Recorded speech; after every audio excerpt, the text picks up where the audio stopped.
अल्हम्दुलिल्लाहि रब्बिल आलमीन वस्सलातु वस्सलामु अला अशरफिल अंबियाइ वल मुरसलीन नबियना मुहम्मद व अला आलिहि व सहाबिहि अज्मईन। అన్ని రకాల ప్రశంసలు అన్ని రకాల పొగడ్తలు సర్వలోకాల సృష్టికర్త పాలకుడు పోషకుడు అనంత కరుణామయుడు అపార కృపాశీలుడు అన్ని రకాల పూజలకు ఏకైక అర్హుడు అద్వితీయుడైన అల్లాహ్ సుబ్హానహు వ తఆలాకు మాత్రమే శోభిస్తాయి। ఆ అల్లాహ్ యొక్క కారుణ్యం ప్రవక్తలందరి మీద వర్షించుగాక। ముఖ్యంగా అంతిమ ప్రవక్త విశ్వ ప్రవక్తల నాయకుడు కారుణ్యమూర్తి ముహమ్మద్ సల్లల్లాహు అలైహి వసల్లంపై వారి కుటుంబీకులపై వారి అనుచరులపై వర్షించుగాక ఆమీన్। సోదర సోదరిమణులారా, మిమ్మల్ని అందరినీ నేను ఇస్లామీయ పద్ధతిలో ఆహ్వానిస్తున్నాను। అస్సలాము అలైకుం వరహ్మతుల్లాహి వబర్కాతుహు। ప్రవక్త ముహమ్మద్ సల్లల్లాహు అలైహి వసల్లం జీవిత చరిత్ర 4వ భాగంలో మనము ప్రవేశించాము। ఇందుకు ముందు భాగంలో ప్రవక్త ముహమ్మద్ సల్లల్లాహు అలైహి వసల్లం వారికి 40 సంవత్సరాల వయసులో దైవ దౌత్య పదవి ఇవ్వబడిందన్న విషయము వివరంగా తెలుసుకున్నాం। తరువాత 3 సంవత్సరాల వరకు దైవ ప్రవక్త సల్లల్లాహు అలైహి వసల్లం వారు రహస్యంగా ధర్మ ప్రచారము చేశారు। ఇంచుమించు 40 మంది ఇస్లాం కూడా స్వీకరించారు అని తెలుసుకున్నాం। ఆ తర్వాత అల్లాహ్ సుబ్హానహు వ తఆలా బహిరంగంగా దైవ వాక్యాలు వినిపించమని ఆదేశించగా ప్రవక్త వారు ఆ తర్వాత నుండి బహిరంగ ప్రచారము ప్రారంభించారు। 4వ సంవత్సరము నుంచి ప్రవక్త పదవి దొరికిన తర్వాత 4వ సంవత్సరము నుంచి బహిరంగ ప్రచారము మొదలయ్యింది। ఆ తర్వాత నవ ముస్లింలకు ప్రవక్త ముహమ్మద్ సల్లల్లాహు అలైహి వసల్లం వారికి వారి కుటుంబీకులకు హింసలు కూడా మొదలయ్యాయి। 5వ సంవత్సరంలో ప్రవక్త సల్లల్లాహు అలైహి వసల్లం వారు నవ ముస్లింలకు అబిసినియా, హబషా అని అరబీలో అంటారు, ఇథియోపియా అని ఇంగ్లీష్లో అంటారు, ఆ దేశానికి వలస ప్రయాణము చేయండి, అక్కడ ఉన్న అస్హమా నజ్జాషి అనే క్రైస్తవ రాజు న్యాయంగా పరిపాలన చేస్తున్నాడు, అక్కడ మీకు ప్రశాంతంగా ఉంటుంది అని చెప్పగా నవ ముస్లిములు 2 గ్రూపులుగా మక్కా నుండి అక్కడికి వెళ్ళిపోయారు। మక్కా పెద్దలకు తెలిసిన తర్వాత వారిని అక్కడి నుంచి కూడా మళ్ళీ రప్పించి హింసించాలని ప్రయత్నించిన వారి ప్రయత్నము విఫలమయ్యింది అన్న విషయము వివరంగా ఆ భాగాలలో తెలుసుకున్నాము కదండి। ఇక ఆ తర్వాత జరిగిన విషయాల వైపుకి మనము దృష్టి సారిద్దాం। ప్రవక్త ముహమ్మద్ సల్లల్లాహు అలైహి వసల్లం వారికి దైవ దౌత్య పదవి దొరికి 5 సంవత్సరాలు పూర్తి అయిపోయాయి। ఈలోపు మక్కా వాసులు ప్రవక్త ముహమ్మద్ సల్లల్లాహు అలైహి వసల్లం వారిని ఏ విధంగా అడ్డుపడాలని చూసినా కానీ అడ్డుపడలేకపోతున్నారు। వారు చేసిన ప్రతి ప్రయోగము విఫలమైపోతూ ఉంది। ఇక 6వ సంవత్సరంలో మక్కా పెద్దలకు కోలుకోలేని 2 దెబ్బలు తగిలాయి। ఒకదాని మీద ఒక దెబ్బ తగిలింది। ఏంటి అవి అంటే, మక్కాలో 2 వ్యక్తులు గొప్ప ధైర్యవంతులు బలవంతులు అని పేరు ప్రతిష్ట పొంది ఉన్నారు। ఆ 2 కూడా ఇస్లాం స్వీకరించేశారు। ఆ 2 ఎవరంటే, ఒకరు హంజా రజియల్లాహు తఆలా అన్హు వారు ప్రవక్త ముహమ్మద్ సల్లల్లాహు అలైహి వసల్లం వారికి పిన్న తండ్రి కూడా అవుతారు। రెండవ వ్యక్తి ఉమర్ ఇబ్న్ ఖత్తాబ్ రజియల్లాహు తఆలా అన్హు వారు। వారిద్దరి ఇస్లాం స్వీకరణ గురించి క్లుప్తంగా మనము చూసినట్లయితే, ప్రవక్త ముహమ్మద్ సల్లల్లాహు అలైహి వసల్లం వారు ఒకసారి సఫా కొండ వద్ద అబూ జహల్ వారి కంటపడ్డారు। అబూ జహల్ ప్రవక్త సల్లల్లాహు అలైహి వసల్లం వారిని చూడగానే రెచ్చిపోయి దూషించేశాడు। ప్రవక్త సల్లల్లాహు అలైహి వసల్లం వారు సహనం పాటించారు। ఆ తర్వాత అతనికి మనశ్శాంతి కలగలేదు। తరువాత అతను ప్రవక్త సల్లల్లాహు అలైహి వసల్లం వారి మీద రాయి విసిరి గాయపరిచేశాడు। ఇదంతా అక్కడున్న ఒక బానిసరాలు మొత్తం గమనిస్తూనే ఉన్నారు। ప్రవక్త సల్లల్లాహు అలైహి వసల్లం వారికి గాయమయ్యింది। ఆవిడ బానిసరాలు ఏం చేశారంటే, ప్రవక్త ముహమ్మద్ సల్లల్లాహు అలైహి వసల్లం వారి పినతండ్రి హంజా రజియల్లాహు తఆలా అన్హు వారి వద్దకు వెళ్ళి జరిగిన విషయం మొత్తం వినిపించేశారు। హంజా రజియల్లాహు అన్హు వారికి కోపం వచ్చింది। మా తమ్ముని బిడ్డ మీద ఎలాంటి తప్పు చేయకపోయినా చెయ్యి చేసుకుని గాయపరిచేశాడా అని ఎక్కడున్నాడు అబూ జహల్ అని వెతుక్కుంటూ వెళితే, అబూ జహల్ ప్రవక్త ముహమ్మద్ సల్లల్లాహు అలైహి వసల్లం వారిని గాయపరిచేసి కాబతుల్లా వద్ద మక్కా పెద్దలు సమావేశమయ్యి ఉంటే అక్కడికి వెళ్ళి ఆ సమావేశంలో పాల్గొన్నాడు। హంజా రజియల్లాహు తఆలా అన్హు వారు చక్కగా అక్కడికి వెళ్ళి అబూ జహల్ మీద విల్లుతో ఒక్క దెబ్బ కొట్టగా అతని తల బదులయ్యింది. అతనికి కూడా తలకు పెద్ద గాయమయ్యింది. ఆ తర్వాత హంజా రజియల్లాహు తఆలా అన్హు అబూ జహల్తో అన్నారు, నీకు అంతగా గొడవ పడాలని ఉంటే నాతో గొడవపడు, మా తమ్ముని బిడ్డ మీద చేయి చేసుకుంటావంట కదా, ఏంటి నీ పని అని హంజా రజియల్లాహు అన్హు వారు అబూ జహల్ మీద విరుచుకుపడటంతో పాటు ఏమన్నారంటే, నువ్వు ఏమనుకుంటున్నావో నేను కూడా మొహమ్మద్ ధర్మం మీదే ఉన్నాను, జాగ్రత్త అని హెచ్చరించారు. మక్కా పెద్దలకు అప్పుడు ఆ మాట వినగానే వారు అవాక్కైపోయారు. తర్వాత హంజా రజియల్లాహు అన్హు వారు అబూ జహల్ని గాయపరిచి ఆ విషయం ప్రకటించేసి ప్రవక్త ముహమ్మద్ సల్లల్లాహు అలైహి వసల్లం వారి వద్దకు వెళ్ళారు. కొంతమంది ధార్మిక పండితులు తెలియజేసిన దాని ప్రకారము హంజా రజియల్లాహు అన్హు వారు ప్రవక్త సల్లల్లాహు అలైహి వసల్లం వారి ఇంటికి వెళ్ళి, నా తమ్ముని కుమారుడా, నేను నీ మీద చేయి చేసుకున్న వారిని కూడా వెళ్ళి కొట్టి గాయపరిచి ప్రతీకారం తీర్చేసుకున్నాను, కాబట్టి నువ్వు దుఃఖించకు, సంతోషించు నాయనా అని చెప్పారు. ప్రవక్త ముహమ్మద్ సల్లల్లాహు అలైహి వసల్లం వారు అన్నారు, లేదండి చిన్నాన్న గారు, మీరు ప్రతీకారం తీర్చుకున్నారంటే నాకు అంత సంతోషము కలగదండి. మీరు అల్లా నా ద్వారా మీ వద్దకు చేర్చిన ధర్మాన్ని మీరు స్వీకరించినట్లయితే అప్పుడు నాకు సంతోషం కలుగుతుందండి, దైవ ధర్మాన్ని మీరు స్వీకరించండి అని చెప్పగా అప్పుడు హంజా రజియల్లాహు తఆలా అన్హు వారు కల్మా పఠించి అష్హదు అల్లా ఇలాహ ఇల్లల్లాహ్ వ అన్న ముహమ్మద్ రసూలుల్లాహ్ అని కల్మా పఠించి అప్పుడే ఆయన ఇస్లాం ధర్మాన్ని స్వీకరించారు, ముస్లింలు అయిపోయారు. ఆ ప్రకారంగా ఖురైష్ వంశంలోనే పెద్ద ధైర్యవంతులు బలవంతులైన హంజా రజియల్లాహు అన్హు వారు ముస్లింలు అయిపోయారు. బలహీనులైన ముస్లిములకు అప్పుడు అల్హమ్దులిల్లాహ్ కొంచెము బలం వచ్చేసింది. ఈ సంఘటన జరిగిన ఒక కొద్ది రోజులకు ఇంచుమించు ఒక 3 రోజులకు చరిత్రకారులు తెలియజేసిన దాని ప్రకారము ఉమర్ రజియల్లాహు అన్హు వారు కూడా ఇస్లాం స్వీకరించారు. ఆయన ఇస్లాం స్వీకరించారన్న విషయాన్ని మనం చూసినట్లయితే ముఖ్యంగా 3 విషయాల ప్రస్తావన మనకు కనిపిస్తుంది. ఒక విషయం ఏమిటంటే, ప్రవక్త ముహమ్మద్ సల్లల్లాహు అలైహి వసల్లం వారు అల్లాహ్ సుబ్హానహు వ తఆలాతో దువా చేశారు, అల్లాహుమ్మ ఐజ్ అల్ ఇస్లామ బి అహబ్బిర్ రజులైని ఇలైక బి ఉమర్ ఇబ్న్ అల్ ఖత్తాబ్ ఔ బి అబీ జహల్ ఇబ్న్ హిషామ్. ఓ అల్లాహ్, నీకు ప్రియతములైన ఉమర్ లేదా అబూ జహల్ ఇద్దరిలో నుంచి ఎవరో ఒకరికి ఇస్లాం స్వీకరించే భాగ్యం ప్రసాదించి ముస్లింలకు ఇస్లాంలకు శక్తి బలము ప్రసాదించు అల్లా అని దువా చేశారు. ప్రవక్త ముహమ్మద్ సల్లల్లాహు అలైహి వసల్లం వారి దువా సంభవించి ఉంది, జరిగి ఉంది. ఇది మొదటి విషయం. రెండో విషయం ఏమిటంటే, అనుకోకుండా ఒక రాత్రి ఉమర్ రజియల్లాహు అన్హు వారు ఇంటి బయట గడపాల్సి వచ్చింది. ఆయన ఏం చేశారంటే ఆ రాత్రి కాబతుల్లాలోకి ప్రవేశించారు. అక్కడ ప్రవక్త ముహమ్మద్ సల్లల్లాహు అలైహి వసల్లం వారు నమాజ్ ఆచరిస్తూ ఉన్నారు. నమాజులో ఖురాన్ పారాయణము బిగ్గరగా పఠిస్తూ ఉన్నారు. ఆయన దూరం నుంచి ఉమర్ రజియల్లాహు అన్హు వారు ఆ పారాయణము వినటం ప్రారంభించారు. వింటూ ఉంటే ఆయన మనసులో ఒక ఆలోచన వచ్చింది. ఈ పలుకులు వింటూ ఉంటే అచ్చం కవిత్వంలాగా ఉన్నాయి, ఇవి కవిత్వం ఏమో అనుకున్నారు. అంతలోనే ప్రవక్త ముహమ్మద్ సల్లల్లాహు అలైహి వసల్లం వారు సూరా హాకా చదువుతూ ఉన్నారు. ఆ సూరా హాకాలో ఒక వాక్యము ఉంది. అందులో అల్లాహ్ సుబ్హానహు వ తఆలా తెలియజేస్తూ ఉన్నాడు, ఇది కవిత్వము కాదు. ఆ మాట వినగానే ఉమర్ రజియల్లాహు అన్హు వారు మళ్ళీ మనసులో ఆలోచించారు, ఇది కవిత్వము కాకపోతే మరి జ్యోతిష్యం ఏమైనా అయి ఉంటుందేమో అనుకుంటున్నారు. అంతలోనే అదే సూరా హాకా ఖురాన్ గ్రంథంలోని 69వ అధ్యాయం అండి. అక్కడ అల్లాహ్ సుబ్హానహు వ తఆలా ఇది జ్యోతిష్యము కాదు, జ్యోతిష్యుని యొక్క మాట కూడా కాదు అని తెలిపి ఉన్నాడు. ఆ వాక్యం పఠించగానే ఉమర్ రజియల్లాహు అన్హు వారు మళ్ళీ అయోమయంలో పడిపోయారు.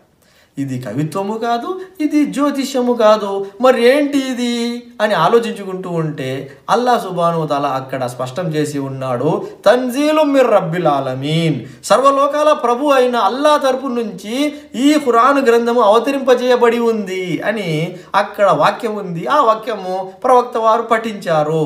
అది వినగానే ఉమర్ రజియల్లాహు అన్హు వారి మనసులో అప్పుడే ఇస్లాం చోటు చేసుకుంది. అయితే పూర్తిగా ఆయన ఇస్లాం వైపుకి మొగ్గు చూపలేదు, కొంచెం అయోమయంలోనే ఉన్నారు. ఎందుకంటే తాత ముత్తాతల పరంపరను అంత తేలిగ్గా వదలటానికి ఆయన మనసు ఒప్పుకోవట్లేదు కాబట్టి. ఈ 2 సంఘటనలు చోటు చేసుకున్నాయి. ఇక 3వ సంఘటన ఏమిటంటే, ఒకరోజు ఆయన కోపంలో వచ్చేసారు. ఎందుకంటే ఆయన అయోమయంలో ఉన్నారు. అటు పూర్తిగా ఇస్లాం వైపు మొగ్గు చూపలేకపోతున్నారు, అటు పూర్తిగా తాత ముత్తాతల ధర్మం మీద నిలబడలేకపోతున్నారు. కాబట్టి ఈ అయోమయమే లేకుండా ఉండాలంటే ముహమ్మద్నే లేకుండా చేసేస్తే ఈ అయోమయమే ఉండదు, దీనికి పరిష్కారం అదే అని కత్తి చేత పట్టుకొని ముహమ్మద్ సల్లల్లాహు అలైహి వసల్లం వారిని హతమార్చడానికి ఇంటి నుండి బయలుదేరారు. ఇంటి నుండి బయలుదేరి వెళ్తూ ఉంటే దారిలో నుఐమ్ బిన్ అబ్దుల్లా అనే ఒక ఆయన కనిపించారు. ఉమర్ రజలాన్ వారిని చూసి, ఎక్కడికి వెళ్తున్నారండి మీరు అని అడగగానే, మొహమ్మద్ని హతమార్చడానికి వెళ్తున్నానయ్యా అని చెప్పారు. అప్పుడు ఆయన అన్నారు, మొహమ్మద్ విషయం పక్కన పెట్టండి, ముందు మీ కుటుంబ సభ్యుల గురించి మీరు ఆలోచించండి. ఎందుకంటే మీ సొంత చెల్లెలు ఫాతిమా, మీ బావ ఇద్దరు ఇస్లాం స్వీకరించారు, అది మీకు తెలుసునా అన్నారు. ఆ మాట వినగానే ఉమర్ రజిలాను వారు అప్పటికే ఆల్రెడీ కోపంలో ఉన్నారు. ఎప్పుడైతే కుటుంబ సభ్యుల్లో చెల్లెలు బావ ఇస్లాం స్వీకరించారో, తాత ముత్తాతల ధర్మాన్ని వదిలేశారో అని తెలుసుకున్నారో, కోపం మీద కోపం పెరిగిపోయింది. అగ్గి బుగ్గయ్యి అక్కడి నుంచి ఆయన చక్కగా చెల్లెలు ఇంటికి వెళ్ళిపోయారు. అయితే ఉమర్ రజిలాను వారు వెళ్ళే సమయానికి ఉమర్ రజిలాను వారి చెల్లెలు ఫాతిమా రజియల్లాహు అన్హా వారి ఇంటిలో ఖబ్బాబ్ బిన్ అరత్ అనే ఒక సహాబీ ఫాతిమా రజియల్లాహు అన్హా మరియు వారి భర్త ఇద్దరికి ఖురాన్లోని కొన్ని పత్రాలు చదివి నేర్పిస్తూ ఉన్నారు. ఉమర్ రజియల్లాహు వారు ఆ శబ్దం దూరం నుంచి పసిగట్టేశారు. దగ్గరికి వెళ్ళి ఎప్పుడైతే వాకిలి తట్టారో కంగారు పడిపోయి ఖబ్బాబ్ బిన్ అరత్ నేర్పిస్తున్న ఆ సహాబీ ఒక మూలన వెళ్ళి దాక్కున్నారు. తర్వాత తలుపు తెరవగానే ఉమర్ రజియల్లాహు వారు, నేను వినింది నిజమేనా? మీరు తాత ముత్తాతల ధర్మాన్ని వదిలేశారంట, ఇస్లాం స్వీకరించారంట, నిజమేనా అని మాట్లాడుతూనే ఇక కొట్టడము చితకబాదడం మొదలెట్టేశారు. బావను కొట్టారు, చెల్లెను కొట్టారు. చెల్లి గాయకు బలమైన దెబ్బ తగిలిన కారణంగా గాయమయ్యింది, రక్తం వెళ్తూ ఉంటే అప్పుడు చెల్లెలు కూడా వెంటనే కోపగించుకుంటూ, అవును ఓ ఉమర్, మా తాత ముత్తాతల పద్ధతి కంటే స్పష్టమైన నిజమైన దైవధర్మం వచ్చేసింది కాబట్టి దాన్ని మేము స్వీకరించాము, మేము సాక్ష్యం ఇస్తున్నాము, అష్హదు అల్లా ఇలాహ ఇల్లల్లా వ అష్హదు అన్న ముహమ్మద్ రసూలుల్లా, మేము సాక్ష్యం ఇస్తున్నాము అల్లా ఒకటి నిజమైన ప్రభువు, అల్లా తప్ప ఎవరు నిజమైన ప్రభువులు కాదు, ముహమ్మద్ సల్లల్లాహు అలైహి వసల్లం వారు అల్లా పంపించిన అంతిమ ప్రవక్త, నిజమైన ప్రవక్త, ఇక నువ్వు ఏం చేసుకుంటావో చేసుకో, ఈ ధర్మాన్ని మేము మాత్రం వదిలేది ఉండదు అని ఎప్పుడైతే చెల్లెలు ఎదురు తిరిగి మాట్లాడారో, సాక్ష్యవచనం పఠించి వినిపించారో అప్పుడే చెల్లెళ్ళకి గాయమైంది, చెల్లెలు ఎదురు తిరుగుతూ ఉంది. అది చూసి ఉమర్ రజియల్లాహు వారు వెనక్కి తగ్గి, మీలో ఇంత మార్పు తీసుకొచ్చిన ఆ పలుకులు ఏమిటో నాకు వినిపించండి అంటే, ముందు మీరు వెళ్ళి స్నానం చేసుకుని రమ్మని చెప్పారు.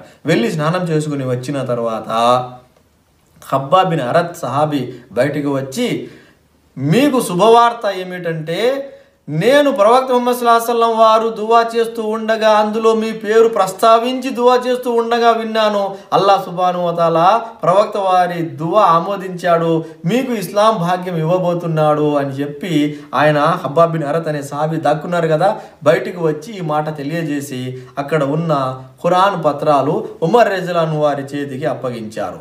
ఉమర్ రజియల్లాహు తఆలా అన్హు వారు ఆ పత్రాలు తీసుకున్నారు. అందులో సూరా తాహా ఉన్నది. సూరా తాహా ఖురాన్ గ్రంథంలోని 20వ అధ్యాయము ఇంచుమించు ఒక 14 వాక్యాలు ఉమర్ రజియల్లాహు వారు పఠించారు. ఎంతగా ప్రభావితులయ్యారంటే, ప్రవక్త వారు ఎక్కడున్నారో చెప్పండి, నేను వెళ్ళి ఆయనతో కలవాలనుకుంటున్నాను అని అడిగినప్పుడు ప్రవక్త ముహమ్మద్ సల్లల్లాహు అలైహి వసల్లం వారు దారే అర్కంలో, సఫా పర్వతం మీద ఉంది ఒక ఇల్లు అని చెప్పాం కదండి ఇంతకుముందు, ఆ దారి అర్కంలో సహాబాలతో సమావేశమై ఉన్నారు, అక్కడికి వెళ్ళండి అనగానే ఉమర్ రజియల్లాహు వారు అక్కడికి చేరుకున్నారు. అయితే లోపల ఉన్న సహాబాలకి ఆయన ఏ ఉద్దేశంతో వచ్చారో తెలియదు కాబట్టి వారందరూ కంగారు పడిపోయారు. అయ్యో ఉమర్ వచ్చేసాడు, ఏం చేస్తాడో ఏమో అని. అప్పుడు లోపల హంజా రజియల్లాహు వారు కూడా ఉన్నారు. ఆయన కూడా ధైర్యవంతుడు, బలవంతుడు, ఇప్పుడిప్పుడే ఒక 3-4 రోజుల క్రితమే ఇస్లాం స్వీకరించి ఉన్నారు. ఆయన ఏం చేశారంటే, మంచి ఉద్దేశంతో వచ్చి ఉంటే పర్వాలేదు, దురుద్దేశంతో వచ్చి ఉంటే అతని కత్తితోనే అతను శిరస్సు నేను తెంచేస్తాను అని వెళ్ళి తలుపులు తీసి ఉమర్ రజియల్లాహు వారి చొక్కా పట్టుకొని, చెప్పు ఉమర్ ఏ ఉద్దేశంతో వచ్చావు అని అడిగారు. ప్రవక్త సల్లల్లాహు అలైహి వసల్లం వారి వైపుకి ఉమర్ రజియల్లాహు వారు చూస్తూ ఉంటే ప్రవక్త వారు ఆయన నా వద్దకు పంపించండి అని చెప్పారు.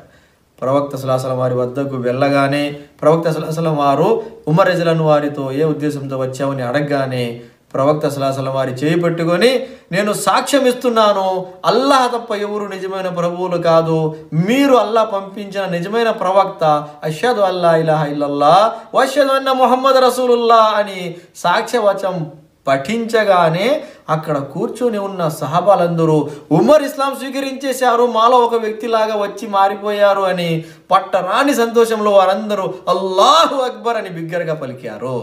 వారు పలికిన ఆ పలుకు శబ్దము మక్కాలో నివసిస్తున్న ప్రజల ఇండ్ల వరకు చేరింది. ఎందుకంటే ఉమర్ రజియల్లాహు వారు మక్కాలోనే గొప్ప బలవంతులు, ధైర్యవంతులు ఆయన కాబట్టి. ఇస్లాం స్వీకరించగానే ఆయన ఏం చేశారంటే ప్రవక్త ముహమ్మద్ సల్లల్లాహు అలైహి వసల్లం వారితో అడిగారు, ఓ దైవ ప్రవక్త, ఇస్లాం నిజమైన ధర్మం, అల్లా నిజమైన ప్రభు, మీరు అల్లా పంపించిన నిజమైన ప్రవక్త, మనమంతా నిజం మీద వాస్తవం మీద ఉన్నాము కాబట్టి అణిగి మణిగి రహస్యంగా ఆరాధనలు చేసుకోవడం ఏమిటండి, పదండి మేము వెళ్ళి మక్కాలోని కాబతుల్లా పుణ్యక్షేత్రంలో ఆరాధన చేద్దాం, ఎవరు వస్తాడో చూస్తాను అని చెప్పి ప్రవక్త వారిని అక్కడ ఉన్న సహాబాలను వెంట పెట్టుకుని ఒకవైపు ఉమర్ రజియల్లాహు వారు ఉన్నారు, మరోవైపు హంజా రజియల్లాహు వారు ఉన్నారు, మధ్యలో ప్రవక్త ముహమ్మద్ సల్లల్లాహు అలైహి వసల్లం మరియు సహాబాలందరూ కలిసి వెళ్ళారు. మక్కా వాసులు చూస్తున్నారు, మక్కాలోనే ఇద్దరు ధైర్యవంతులు, బలవంతులు ఉమర్ మరియు హంజా ఇద్దరు ముస్లింలు అయిపోయి ఉన్నారు, ముస్లింలతో పాటు కలిసి ఉన్నారు. ఇప్పుడు వెళ్ళి బహిరంగంగా నమాజ్ ఆచరించారు. ఏ ఒక్కరు కూడా వచ్చి వారిని అడ్డుపడటానికి లేదా వారిని హింసించటానికి ముందడుగు వేయలేకపోయాడు. ఆ రోజు నుంచి ప్రవక్త ముహమ్మద్ సల్లల్లాహు అలైహి వసల్లం వారు ఉమర్ రజియల్లాహు వారికి ఫారూక్ అని బిరుదు ఇచ్చేశారు. అప్పటి నుంచి ఆయన ఉమర్ ఫారూక్ అనే బిరుదుతో పిలువబడ్డారు.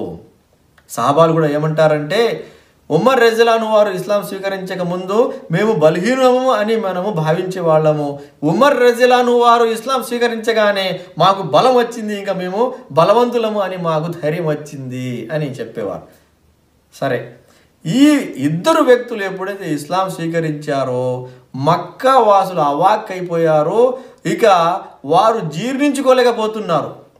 ఇదేమిటి, మాలోని బలవంతులు కూడా రాను రాను ఒక్కొక్కరు ముస్లింలు అయిపోయి ముహమ్మద్ శిష్యులుగా మారిపోతున్నారు, ఎలాగైనా సరే ముహమ్మద్ వారిని అడ్డుకోవాలి, ఏం చేద్దాము అని తర్వాత వారు ఏం చేశారంటే ఒప్పందాలు కుదుర్చుకుందాము, రాజీ ప్రయత్నాలు చేయటం ప్రారంభించారు. వారు ఏం చేశారంటే ఉత్బా బిన్ రబియా అనే ఒక పెద్దాయనను పిలిచి ప్రవక్త ముహమ్మద్ సల్లల్లాహు అలైహి వసల్లం వారి వద్దకు పంపించారు. అతను ప్రవక్త ముహమ్మద్ సల్లల్లాహు అలైహి వసల్లం వారి వద్దకు వచ్చి, నేను మీ ముందర కొన్ని ప్రతిపాదనలు చేస్తున్నాను, మీరు శ్రద్ధగా వినండి, ఇందులో నుంచి ఏదో ఒక విషయాన్ని మీరు అంగీకరించండి అని 4 ప్రతిపాదనలు చేశాడు.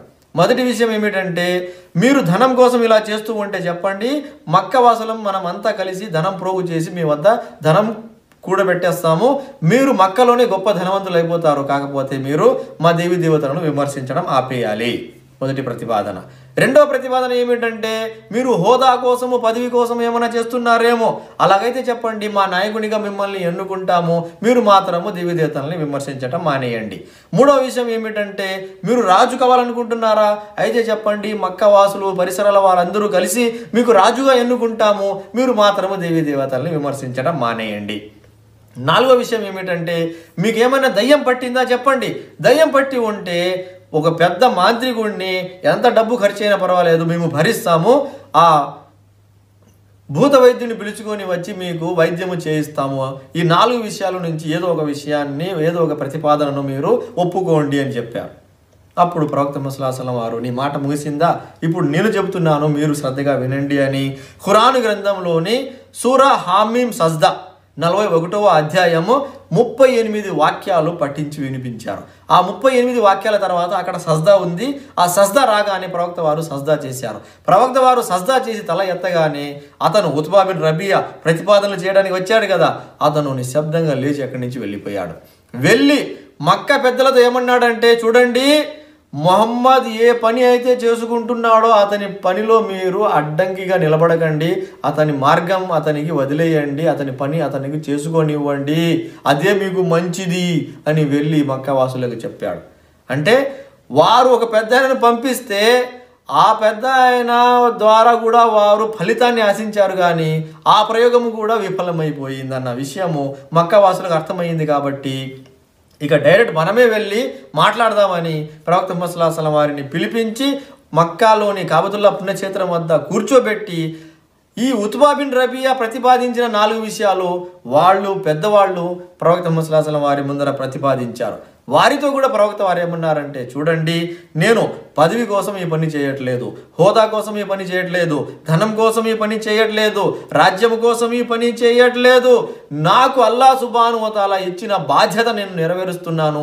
అంగీకరిస్తే ఇహపరాల సాఫల్యాలు మీకే ఉంటాయి, లేదంటే అల్లాహ్ సుబ్హానహు వ తఆలా మీ లెక్క చూసుకుంటాడు అని చెప్పారు. అప్పుడు ఇక ఫలితం లేదులే అని మక్కా పెద్దలు అక్కడి నుంచి కూడా లేచి వెళ్ళిపోయారు. అక్కడి నుంచి లేచి వెళ్ళిపోయిన తర్వాత మక్కా పెద్దల్లో నుంచి అబూ జహల్ అనే ఒక దుర్మార్గుడు ఉండేవాడు. అతనైతే ఇక అతనికి నిద్ర పట్టట్లేదు. ఎలాగైనా ముహమ్మద్ వారిని అడ్డుపడాలి, ఎలా చేసిన ప్రతి ప్రయోగము విఫలమైపోతా ఉంది, ఏం చేద్దామని ఇక ముహమ్మద్ వారిని చంపేస్తే పోతుందిలే అని అతను బంధువుల వద్ద స్నేహితుల వద్ద వెళ్ళి ఏమన్నాడంటే, నేను ఒక పెద్ద రాయి తీసుకుని వెళ్ళి ముహమ్మద్ తల మీద పడేసి చంపేస్తాను, పీడ వదిలిపోతుంది అని చెప్పి ప్రకటించాడు. ఆ తర్వాత స్నేహితులతో కలిసి వెళుతూ ఉంటే కాబతుల్లా వద్ద ప్రవక్త సల్లల్లాహు అలైహి వసల్లం వారు నమాజ్ ఆచరిస్తూ కనిపించారు. కనిపించగానే ఇప్పుడు అవకాశం దొరికింది, నేను ప్రకటించినట్లుగానే తల మీద రాయి పడేస్తాను, చంపేస్తాను చూడండి అని ఒక పెద్ద రాయి తీసుకున్నాడు. స్నేహితులందరూ కూడా దూరం నుంచి చూస్తూ ఉన్నారు. పెద్ద రాయి తీసుకొని ప్రవక్త సల్లల్లాహు అలైహి వసల్లం వారి మీద పడేయటానికి దగ్గరికి వెళ్ళాడు. అయితే రాయి వెనక్కి పడేసి వెనక్కి పరిగెత్తుకుంటూ వచ్చేశాడు. దూరం నుంచి చూస్తున్న స్నేహితులు, అదేంటి, ఏమైంది నీకు, చంపేస్తాను అది ఇది అని బడాయి బుకాయించి ఇక్కడి నుంచి వెళ్ళావు, కానీ వెనక్కి పడేసి వెనక్కి పారిపోయి వచ్చావు ఏమిటి అంటే, అతను అన్నాడు, నాకు మొహమ్మద్కి మధ్య ఒక పెద్ద భయంకరమైన వంట కనిపించింది, అలాంటి వంట నేను జీవితంలో చూడలేదు, అది నన్ను ఎక్కడ పట్టుకొని చంపేస్తుందో నాకు ప్రాణభయం కలిగింది, కాబట్టి నేను తిరిగి వచ్చేసాను అని చెప్పాడు. ఆ తర్వాత ప్రవక్త ముహమ్మద్ సల్లల్లాహు అలైహి వసల్లం వారి వద్దకు వెళ్ళి అక్కడ జరిగిన విషయం ప్రవక్త వారికి తెలియజేయగా ప్రవక్త వారు ఏమన్నారంటే, అక్కడ వంట రూపంలో కనిపించింది ఎవరో కాదు, దైవదూత జిబ్రీల్ అలైహిస్సలాం వారు. ఒకవేళ ఆ అబూ జహల్ ఒక్క అడుగు కూడా ముందుకు వేసి నా వైపుకి వచ్చి ఉంటే జిబ్రీల్ అలైహిస్సలాం వారు అతని భరతం పట్టేవారు అని చెప్పారు.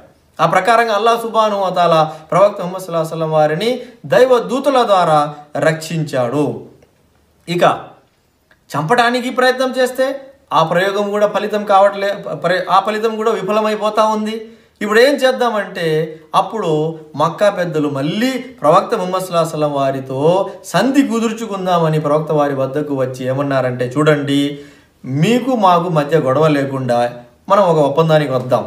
అదేమిటంటే, 1 సంవత్సరం మీరు మా దేవి దేవతలను పూజించండి, 1 సంవత్సరము మేము మీ అల్లాహ్ను పూజిస్తాము అని చెప్పారు. మరొక విషయం ఏమన్నారంటే, మీ ఖురాన్లో ఉన్న కొన్ని దైవ వాక్యాలు తొలగించేయండి అన్నారు. నేడు కూడా చాలామంది ఇదే మాట చెప్తూ ఉన్నారు, ఖురాన్లోని కొన్ని వాక్యాలు తొలగించేయాలి అంటున్నారు. ఇది అసంభవమైన విషయం. అప్పుడు అల్లాహ్ సుబ్హానహు వ తఆలా ఖురాన్ గ్రంథంలోని సూరా కాఫిరూన్ 109వ అధ్యాయాన్ని అవతరింపజేశాడు. అందులో స్పష్టం చేయబడింది, ఎట్టి పరిస్థితుల్లో బహుదైవారాధన కోసము అంగీకారము లేనే లేదు అని అక్కడ అల్లాహ్ సుబ్హానహు వ తఆలా స్పష్టం చేసేసాడు. కాబట్టి ఇక ఇది కూడా కుదరదని మక్కా పెద్దలకి అర్థమైపోయింది. ఆ తర్వాత మక్కా పెద్దలు మొహమ్మద్ వారిని ఎలా ఎదుర్కోవాలి, మొహమ్మద్ అబద్ధపు ప్రవక్త అని ఎలా రుజువు చేయాలి అని వారు దీర్ఘంగా ఆలోచించుకుంటూ ఏం చేశారంటే, యూదులతో సంప్రదిద్దాము అనుకున్నారు. ఇప్పుడు వచ్చింది చూడండి యూదుల ప్రస్తావన. ఈ యూదులు ఆ రోజుల్లో యస్రిబ్ అంటే మదీనా, నేడు ఏ నగరాన్ని అయితే మదీనా అంటున్నామో ఆ నగరాన్ని ఆ రోజుల్లో యస్రిబ్ అనేవారు. ఆ యస్రిబ్ పరిసరాలలో యూదులు నివసించేవారు. వాస్తవానికి వారు యెరూషలేము నుండి ఆ టైటస్ అనే రాజు కొట్టిన దెబ్బలు భరించలేక అతని దెబ్బకు ప్రాణాలు చేత పట్టుకొని పారిపోయి వచ్చి ఇక్కడ స్థిరపడ్డారు వాళ్ళు. అలా అక్కడ నివసిస్తున్న ఆ యూదుల వద్దకు నజర్ బిన్ హారిస్తో పాటు కొంతమందిని పంపించారు. వారు మక్కా నుండి అక్కడ మదీనా పరిసరాల్లో నివసిస్తున్న యూదుల వద్దకు వెళ్ళి, మక్కాలో ఒక వ్యక్తి వచ్చాడు, నేను ప్రవక్త అని ప్రకటించుకుంటూ ఉన్నాడు, ఎలా మేము అతను నిజమైన వాడా అబద్ధపు ప్రవక్త అనేది గుర్తించాలి అంటే, అప్పుడు యూదులు 3 ప్రశ్నలు అతనికి అడగండి అని నేర్పించారు. మొదటి ప్రశ్న ఏమిటంటే, పూర్వం కొంతమంది యువకులు గతించి ఉన్నారు, వారి విశిష్టత చాలా గొప్పది, ఎవరు ఆ యువకులు అడగండి. రెండో ప్రశ్న ఏమిటంటే, పూర్వము ఒక ప్రముఖమైన వ్యక్తి తూర్పు నుండి పడమర వరకు ప్రయాణము చేసి ఉన్నాడు, ఆ గొప్ప వ్యక్తి ప్రముఖమైన వ్యక్తి ఎవరు అడగండి. మూడో ప్రశ్న ఏమిటంటే, రూహ్ ఆత్మ అంటే ఏమిటో అతనికి అడగండి. ఈ 3 ప్రశ్నలకు సమాధానము ప్రవక్త మాత్రమే ఇవ్వగలుగుతాడు. వేరే అబద్ధపు ప్రవక్త అయితే సమాధానము ఇవ్వలేడు, మీరు వెళ్ళి అడగండి అని చెప్పగా వారు వచ్చి మక్కా పెద్దలకు వినిపించారు. మక్కా పెద్దలు ముహమ్మద్ సల్లల్లాహు అలైహి వసల్లం వారి వద్దకు వెళ్ళి, నీవు దైవ ప్రవక్తవైతే ఈ 3 విషయాలకు సమాధానం ఇవ్వు అని అడిగినప్పుడు అల్లాహ్ సుబ్హానహు వ తఆలా ఖురాను గ్రంథంలోని 18వ అధ్యాయం సూర కహఫ్లో 2 ప్రశ్నల సమాధానము తెలిపి ఉన్నాడు. ప్రతి శుక్రవారం సూర కహఫ్ చదువుతారు కదండి. ఆ సూర కహఫ్లో అల్లాహ్ సుబ్హానహు వ తఆలా యువకుల గురించి తెలియజేసి ఉన్నారు. ఆ యువకులు ఎవరంటే అస్హాబుల్ కహఫ్, గుహవాసులు, వారి గురించి అక్కడ తెలియజేసి ఉన్నాడు. మొదటి ప్రశ్నకు సమాధానం అక్కడ ఉంది. అలాగే తూర్పు నుంచి పడమర వరకు ప్రయాణం చేసిన ఒక ప్రముఖమైన వ్యక్తి ఎవరంటే ఆయన పేరు జుల్కర్నైన్. జుల్కర్నైన్ గురించి కూడా సూర కహఫ్లో 18వ అధ్యాయంలో అల్లాహ్ తెలియజేసి ఉన్నాడు. ఇక మూడవ ప్రశ్న, రూహ్ ఆత్మ అంటే ఏమిటి అంటే 17వ అధ్యాయము 85వ వాక్యంలో అక్కడ అల్లాహ్ సుబ్హానహు వ తఆలా రూహ్ గురించి, ఆత్మ గురించి తెలియజేసి ఉన్నాడు. 3 ప్రశ్నలకు కూడా ప్రవక్త సల్లల్లాహు అలైహి వసల్లం వారు అల్లాహ్ తరపు నుంచి వచ్చిన వాక్యాల ద్వారా సమాధానం ఇచ్చేశారు. అప్పుడైనా వారు అర్థం చేసుకోవాలి కదండి, ఆయన నిజమైన ప్రవక్త అని స్పష్టమైంది కదండి. అయినా కానీ వారు మూర్ఖత్వం ప్రదర్శిస్తూ ప్రవక్త వారిని విమర్శించటమే కొనసాగించారు. ఆ తర్వాత మక్కా పెద్దలు అబూ తాలిబ్ వద్దకు వెళ్ళి అబూ తాలిబ్తో ముహమ్మద్ సల్లల్లాహు అలైహి వసల్లం వారి గురించి హెచ్చరించారు. అబూ తాలిబ్ వారు ముహమ్మద్ సల్లల్లాహు అలైహి వసల్లం వారికి ప్రాణ ప్రమాదం ఉందని భావించి వెంటనే ఏం చేశారంటే, వారి వంశీయుల్ని అందరినీ కూడా పిలిచి సమావేశపరిచి, అందులో ఇస్లాం స్వీకరించిన వాళ్ళు ఉన్నారు, ఇస్లాం స్వీకరించని వాళ్ళు కూడా ఉన్నారు, వారందరినీ ప్రోగు చేసి సమావేశపరిచి, చూడండి మా వంశీయుడు, మా కుటుంబ సభ్యుడు ముహమ్మద్ ప్రాణానికి ప్రమాదం ఉంది, మనమంతా కలిసి అతన్ని కాపాడుకోవాలి, రక్షించుకోవాలి, మీరు నా ఈ మాటను అంగీకరిస్తున్నారంటే, అరబ్బులలో వంశ ప్రేమ అనేది, బంధు ప్రేమ అనేది చాలా బలంగా ఉంటుంది. వారు సరే మేము ముహమ్మద్ ప్రాణాలు కాపాడుకోవడానికి సిద్ధమని ఒప్పుకున్నారు. అయితే ఒక్క వ్యక్తి మాత్రం ఒప్పుకోలేదు. ఎవరంటే అబూ లహబ్.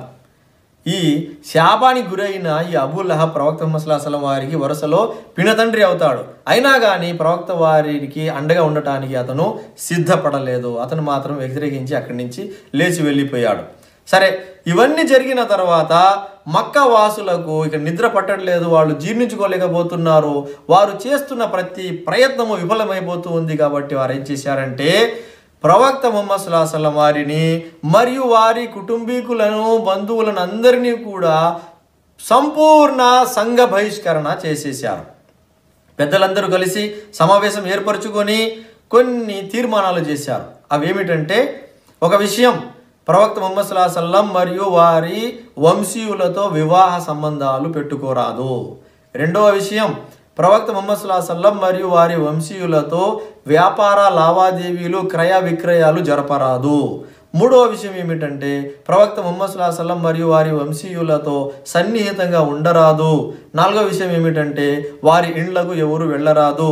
ఐదో విషయం ఏమిటంటే, వారితో ఎవ్వరు ఎక్కడ కూడా మాట్లాడరాదు.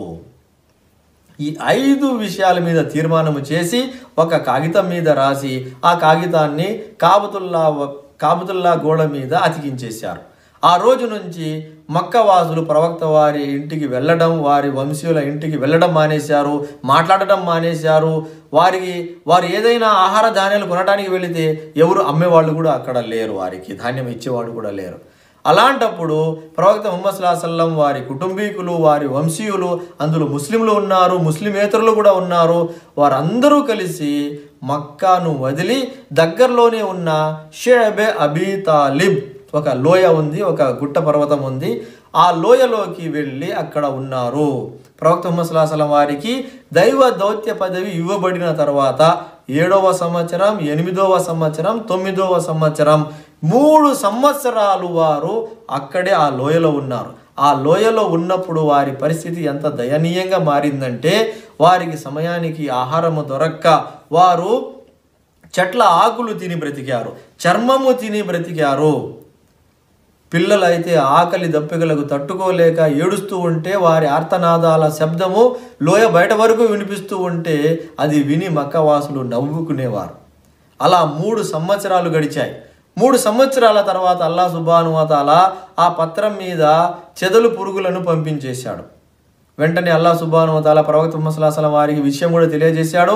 ముహమ్మద్ సల్లల్లాహు అలైహి వసల్లం వారు అబూ తాలిబ్ వారికి జరిగిన విషయం తెలియజేశారు. చూడండి, ఆ ఒప్పంద పత్రాన్ని పురుగులు తినేశాయి, చెదలు పట్టేసింది, మీరు వెళ్ళి మక్కవాసులతో మాట్లాడండి అని చెప్పగానే అబూ తాలిబ్ వారు, ఆయన అప్పటికే వయసు మీద పడి ఉంది, ఆ వనవాసంలో 3 సంవత్సరాలు ఉన్న కారణంగా ఆయన మరీ బలహీనులైపోయారు. ఆ స్థితిలోనే ఆయన మక్కా ప్రజల వద్దకు, పెద్దల వద్దకు వచ్చి, ముహమ్మద్ నాకు ఒక విషయం చెప్పాడు, అది నిజమైతే మీరు ఈ బైకాట్ బహిష్కరణ వెంటనే విరమించేయాలి, అది నిజము కాకపోతే ముహమ్మద్ని మీరు ఏమైనా చేసుకోవచ్చు, నేను మధ్యలో మీకు అడ్డు రాను అని చెప్పేశారు. ఏంటిది, ఏం చెప్పాడు ఆయన అంటే, మీరు ఒప్పందం చేసి అతికించిన ఆ ఒప్పంద పత్రాన్ని చెదలు తినేసిందంట అనగానే వాళ్ళు వెళ్ళి చూస్తే ఆ ఒప్పంద పత్రాన్ని చెదలు తినేసింది. ప్రారంభంలో రాసిన బిస్మిక అల్లాహుమ్మ అని అల్లా పేరు ఒకటి మాత్రమే మిగిలి ఉంది, మిగతా పత్రం మొత్తము చెదలు తినేసింది. అది చూసినప్పుడు వారికి ప్రవక్త ముహమ్మద్ సల్లల్లాహు అలైహి వసల్లం వారు తెలియజేసిన మాట సత్యమని, ప్రవక్త సల్లల్లాహు అలైహి వసల్లం వారి యొక్క పెద్ద మహిమ అక్కడ స్పష్టమయ్యింది. అయినా కానీ వారు ప్రవక్త వారిని అర్థం చేసుకోలేక విమర్శ అలాగే కొనసాగించారు. అయితే బైకాట్ మాత్రం ఆ రోజుతో పూర్తయిపోయింది. ఆ బహిష్కరణ ముగిసింది. ప్రవక్త సల్లల్లాహు అలైహి వసల్లం వారి కుటుంబీకులు, వారి వంశీయులు అందరూ కూడా అక్కడి నుంచి మళ్ళీ మక్కాలోకి వచ్చి ప్రశాంతంగా జీవిస్తూ ఉన్నారు. అక్కడ జీవిస్తూ ఉంటే ఇక ప్రవక్త ముహమ్మద్ సల్లల్లాహు అలైహి వసల్లం వారికి దైవ దౌత్య పదవి ఇవ్వబడి 10వ సంవత్సరము నడుస్తూ ఉంది. ఆ 10వ సంవత్సరంలో ప్రవక్త సల్లల్లాహు అలైహి వసల్లం వారికి చాలా బాధ కలిగింది. ఎందుకంటే 2 సంఘటనలు జరిగాయి. 2 ప్రముఖులు మరణించారు. వారిద్దరు ఎవరంటే, ఒకరు అబూ తాలిబ్ వారు. ప్రవక్త ముహమ్మద్ సల్లల్లాహు అలైహి వసల్లం వారికి ఇంచుమించు 9 సంవత్సరాల వయసు నుండి తమ బిడ్డల కంటే ఎక్కువ ప్రేమ అనురాగాలతో పెంచారు. ప్రాణాన్ని అడ్డుపట్టి ప్రవక్త వారిని రక్షించారు. అన్ని వేళలా ప్రవక్త వారికి సహకరించారు, తోడ్పాటుగా ఉన్నారు. అలాంటి పినతండ్రి అయిన అబూ తాలిబ్ వారు ఆ 10వ సంవత్సరము వ్యాధికి గురి అయ్యి ఆ వ్యాధి తీవ్రమైనప్పుడు మరణించారు. మరణించే ముందు ప్రవక్త ముహమ్మద్ సల్లల్లాహు అలైహి వసల్లం వారు వెళ్ళి, ఓ చిన్నాన్న, ఒక్కసారి మీరు లా ఇలాహ ఇల్లల్లా అనే సాక్ష్యవచనము పఠించండి, నేను అల్లాహతో మీకోసము సిఫారసు చేస్తాను అన్నారు. అయితే అబూ జహల్ మరియు ఇతర మక్కా పెద్దలు వచ్చి అబూ తాలిబ్ వారిని రెచ్చగొట్టారు. మీరు జీవించినంత కాలము మక్కా పెద్ద మనిషిగా జీవించి, తాత ముత్తాతల ధర్మం మీద జీవించి మరణించేటప్పుడు మీ తండ్రి తాత ముత్తాతల ధర్మానికి ద్రోహం చేసి వెళ్తారా అని రెచ్చగొట్టినప్పుడు ఆయన మరణించే ముందు, నేను తాత మరియు తండ్రి అబ్దుల్ ముత్తలీబ్ ధర్మం మీదే ఉన్నాను అని చెప్పి మరణించారు. ఆ ప్రకారంగా ఆయన కల్మా పఠించకుండానే మరణించారు. ప్రవక్త వారికి చాలా బాధ కలిగింది. ఎందుకంటే పినతండ్రి ఎంతో అండదండలతో అండగా నిలబడిన పినతండ్రి మరణించారు కాబట్టి ప్రవక్త ముహమ్మద్ సల్లల్లాహు అలైహి వసల్లం వారు చాలా బాధపడ్డారు. కల్మా పఠించకుండా మరణించారు కాబట్టి ఆయన మరీ బాధపడ్డారు. ఆ తర్వాత అబూ తాలిబ్ వారు మరణించిన ఒక కొద్ది రోజులకే ప్రవక్త ముహమ్మద్ సల్లల్లాహు అలైహి వసల్లం వారి యొక్క సతీమణి ఖదీజా రజియల్లాహు తఆలా అన్హా వారు కూడా మరణించారు. ఖదీజా రజియల్లాహు తఆలా అన్హా ప్రవక్త ముహమ్మద్ సల్లల్లాహు అలైహి వసల్లం వారి యొక్క సతీమణి. ప్రవక్త ముహమ్మద్ సల్లల్లాహు అలైహి వసల్లం వారికి ధైర్యము చెప్పి ప్రవక్త ముహమ్మద్ సల్లల్లాహు అలైహి వసల్లం వారి కోసము తన సొమ్ము మొత్తాన్ని ఖర్చు చేసి ప్రవక్త ముహమ్మద్ సల్లల్లాహు అలైహి వసల్లం వారికి వెన్నుముకగా నిలబడిన ఖదీజా రజియల్లాహు తఆలా అన్హా వారు మరణించారు. ప్రవక్త ముహమ్మద్ సల్లల్లాహు అలైహి వసల్లం వారు ఆవిడ గురించి ఏమనేవారంటే, ప్రపంచం మొత్తం నన్ను తిరస్కరిస్తూ ఉంటే ఖదీజా మాత్రము నన్ను నమ్మింది. ప్రపంచం మొత్తము నాకు పక్కన పెట్టేస్తూ ఉంటే ఖదీజా మాత్రము తన సొమ్ముతో నాకు సహాయపడింది. ప్రవక్త ముహమ్మద్ సల్లల్లాహు అలైహి వసల్లం వారికి అల్లాహ్ సుబ్హానహు వ తఆలా బిడ్డలు ఇచ్చారు. ఆ బిడ్డలు అందరూ కూడా ఖదీజా రజియల్లాహు తఆలా అన్హా ద్వారానే ప్రవక్త ముహమ్మద్ సల్లల్లాహు అలైహి వసల్లం వారికి కలిగారు. అలాగే ప్రవక్త ముహమ్మద్ సల్లల్లాహు అలైహి వసల్లం వారు ఒకరోజు ఇంటిలో కూర్చొని ఉన్నారు. సతీమణి ఖదీజా రజియల్లాహు తఆలా అన్హా ప్రవక్త ముహమ్మద్ సల్లల్లాహు అలైహి వసల్లం వారి కొరకు కూర వండుకొని ఒక పాత్రలో తీసుకొని వస్తూ ఉన్నారు. జిబ్రీల్ అలైహిస్సలాం వారు వచ్చారు.